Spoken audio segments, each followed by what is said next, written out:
যখন শুরু করবো হয়তো মা আবেগ প্রমাণ হয়ে যাব।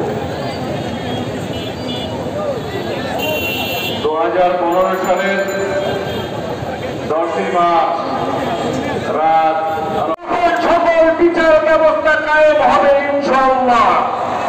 আমি আপনাদেরকে শুধু বলতে চাই, গুম হয়েছিলাম, 1.5 বছর পরে জেলখানা থেকে বের হয়েছি। যখন আমি জেলখানা থেকে বের হয়ে প্রথম হাজিরা দিয়ে কোর্টে যাই, তখন আমাকে অ্যাডভোকেট মাসুদ তালুকদার বলেছিল, খোকন তুমি অনেক ভাগ্যবান। আমি বললাম হ্যাঁ ভাই, আমি অবশ্যই ভাগ্যবান, কিন্তু এই কথাটা কেন বললেন একটু বলেন। তুমি যখন গুম হয়েছ, দেশটার তারেক রহমান আমাকে 4 বার ফোন করেছে, আমার জীবনে এটাই ওনার প্রথম ফোন।